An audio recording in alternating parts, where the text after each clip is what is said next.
Hoy viajamos al corazón de la corona de Castilla para vivir en primera persona los primeros 14 años del reinado de Isabel la Católica, 1474-1488. En este periodo, los españoles, tanto los cristianos viejos como los mudéjares, conversos y gentes de procedencia diversa, experimentaron una transformación tan radical que cambió para siempre sus vidas. Desde la reorganización política tras la Guerra de Sucesión Castellana hasta la instauración de la Inquisición, el inicio de la conquista de Granada y las reformas sociales que abrieron y cerraron puertas. A lo largo de 18 datos, recorreremos fechas clave, personajes protagonistas, vencedores y perdedores, ganadores de ascensos sociales y víctimas de persecuciones, todo en una síntesis lineal, continua y vibrante. Prepárate para descubrir cómo la España de la segunda mitad del siglo XV se reconfiguró en cada rincón de su sociedad. Número 1. 1474. La muerte de Enrique IV y el origen de la Guerra de Sucesión. El 11 de diciembre de 1474, al fallecer Enrique IV, la corona quedó en disputa entre Juana la Beltraneja y la entonces princesa Isabel. En un abrir y cerrar de ojos, ciudades como Segovia, Ávila y Guadalajara se dividieron, nobles segovianos afirmaron lealtad a Isabel, mientras en el sur Toledo y Ciudad Real apoyaron a Juana. Para la nobleza castellana, este conflicto significó la oportunidad de negociar privilegios, títulos y mercedes. Muchos hidalgos vieron aumentada su influencia, elevándose a mercedados reales. En cambio, el campesinado y los mudéjares de las tierras de Extremadura y La Mancha sufrieron reclutamiento forzoso y aumentos de impuestos para financiar ejércitos particulares. Así, desde el primer momento del reinado, la vida cotidiana de los distintos estratos sociales se encendió en un mosaico de lealtades y cargas fiscales que presagiaba años de tensión. Número 2. 1476. Cortes de Toledo y la cristalización del poder de Isabel.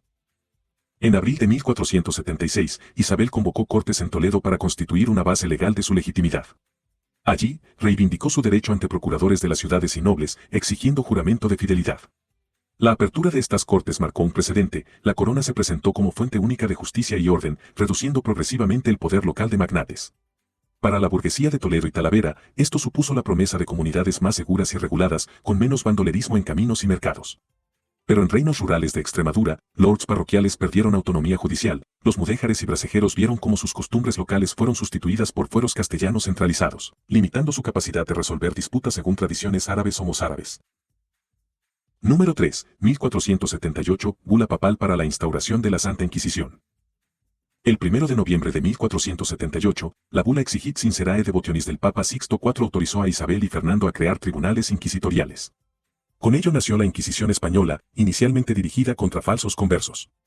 Para los cristianos viejos, significó una garantía de pureza de linaje y de fe, podían exhibir orgullosos su limpieza de sangre. En contraste, judíos conversos de Toledo, Burgos y Córdoba entraron en pánico, cualquier acusación de prácticas judaizantes podía conllevar prisión, confiscación de bienes y hasta autos de fe públicos. La sociedad perdió libertad religiosa y la convivencia multiétnica que había caracterizado al país, reemplazándola por un clima de sospecha donde el vecino podía delatar al vecino. Número 4. 1480. Primeros autos de fe y la construcción de un miedo institucional. El 6 de febrero de 1480 se celebró el primer auto de fe en Sevilla. Decenas de conversos acusados de judaizantes fueron condenados a penas de prisión, confiscación y penitencias públicas. Para la población castellana, estos actos eran ceremonias impuestas por la corona para reafirmar la ortodoxia católica, se convirtieron en espectáculos masivos, con retóricas moralizantes y castigos ejemplares. Sin embargo, en ciudades con alta concentración de conversos como Toledo y Córdoba, las familias vivieron encierros, huidas clandestinas y rupturas familiares. Muchos judíos libres de carga religiosa emigraron a Portugal o el norte de África, mermando la diversidad artesanal, comercial y cultural que había enriquecido siglos de convivencia mozárabe.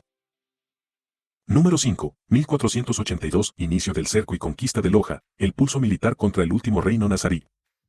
En noviembre de 1482 comenzó el asedio de Loja, primera gran campaña militar contra Granada.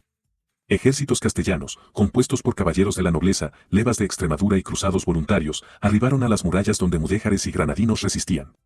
Para los soldados castellanos era una empresa de redención cristiana y opción de botín. Para los mudéjares de las Vegas de Granada, la guerra implicó saqueos de olivares, requisición de víveres y huida de poblados enteros hacia las montañas. El éxodo masivo de campesinos granadinos hacia la corona de Aragón evidenció que la reconquista mejoró la posición de la nobleza conquense, pero devastó comunidades musulmanas que vivían en paz desde hacía siglos. Número 6. 1483. Consolidación de redes de comercio interno y fiscalidad homogenizada. A partir de 1483, la Casa de Contratación de Sevilla empezó a regular el comercio interior, emitiendo órdenes para unificar pesos y medidas. Mercaderes burgaleses, sevillanos y toledanos vieron facilitado el intercambio de lana, hierro y especias traídas de Italia gracias a nueva normativa fiscal que redujo aranceles internos.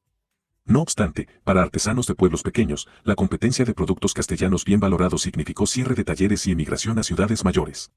Asimismo, la recaudación más eficiente permitió a la corona incrementar el presupuesto militar, lo que, a su vez, obligó a campesinos rurales a pagar mayores alcabalas para sostener las campañas en Andalucía. Número 7. 1484. Reforma de la administración municipal y auge de oligarquías urbanas. En 1484, Isabel publicó decretos que imponían la elección de alcaldes y regidores mediante quinielas y jurados, limitando los cacicazgos hereditarios. Las oligarquías urbanas de Sevilla, Toledo y Medina del Campo consolidaron su poder, articulando redes de parentesco y negocios. Burgueses con recursos se alzaron como nuevos patricios de cada villa, obteniendo solares, palacios y puestos en tribunales. En cambio, el vecindario más modesto, obreros, jornaleros y pequeños comerciantes, quedó relegado a representar cargos auxiliares o participar como jurados sin voz decisoria. Esta reforma, destinada a combatir la corrupción, terminó por afianzar élites urbanas que monopolizaron el poder municipal casi tanto como lo habían hecho los antiguos linajes nobiliarios. Número 8. 1485. Fomento de la piedad popular y medidas de control social. Ese año, la corona impulsó confraternidades laicas y cofradías de la Pasión en grandes ciudades, promoviendo procesiones y obras de caridad.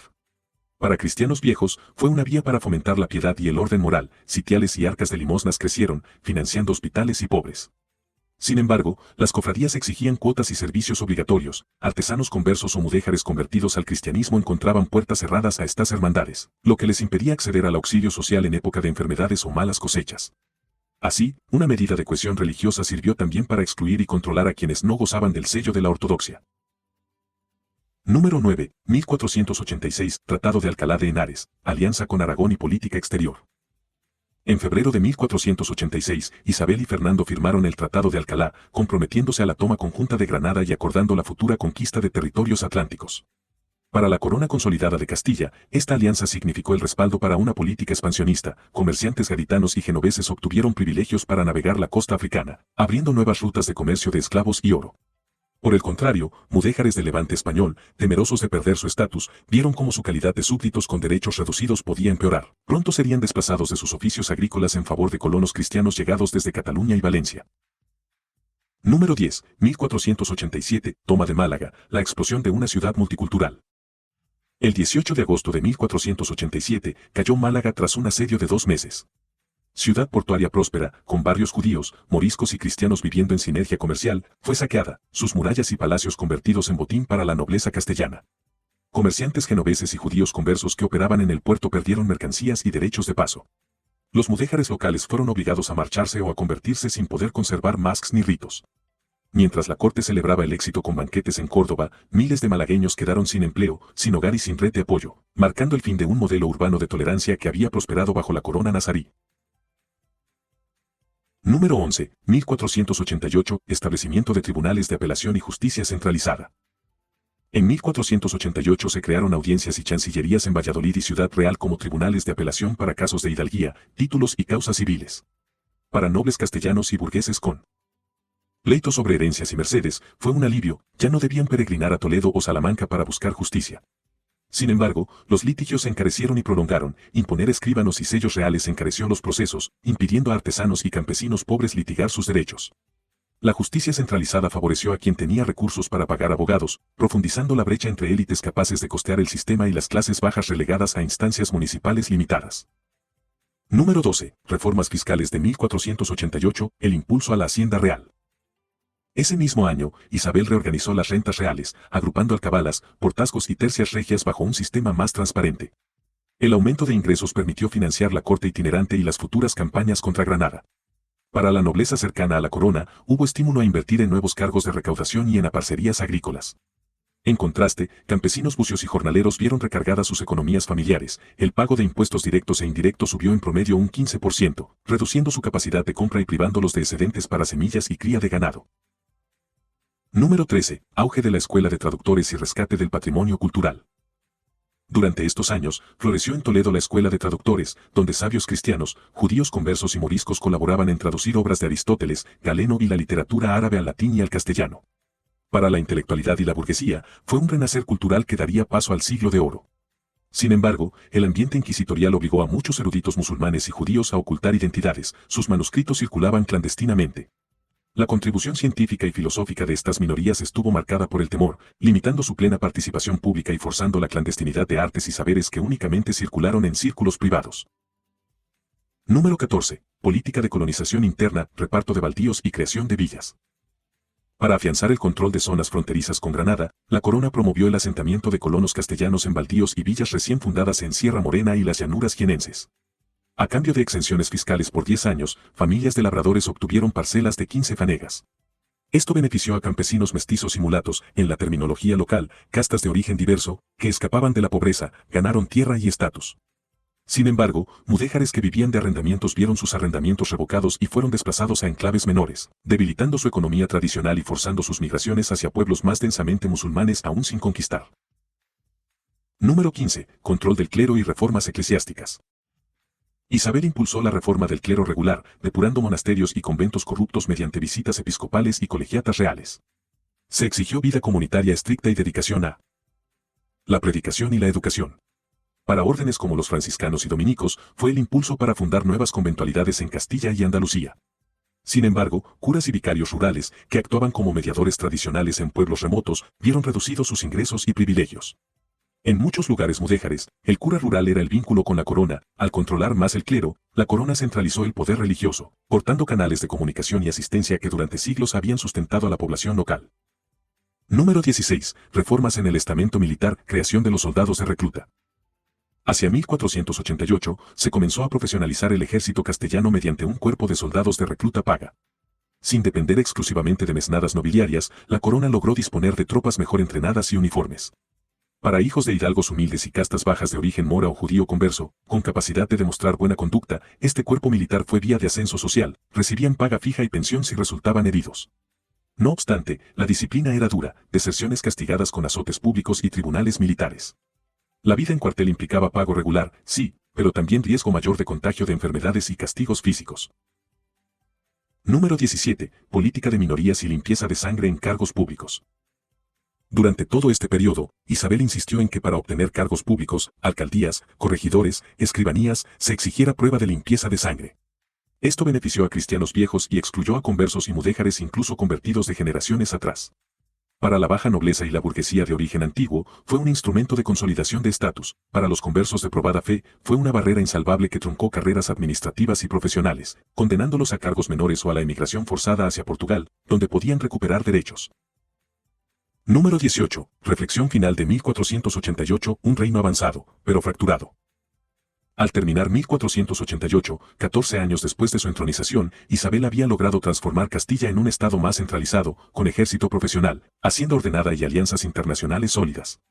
Sin embargo, esas victorias políticas y militares se dieron al precio de marginar y perseguir a judíos conversos y mudéjares, de reforzar oligopolios urbanos y de aumentar cargas fiscales sobre campesinos y artesanos. Mientras la corona celebraba su modernidad, gran parte de la población sufrió empobrecimiento, desplazamiento y temor constante a la Inquisición.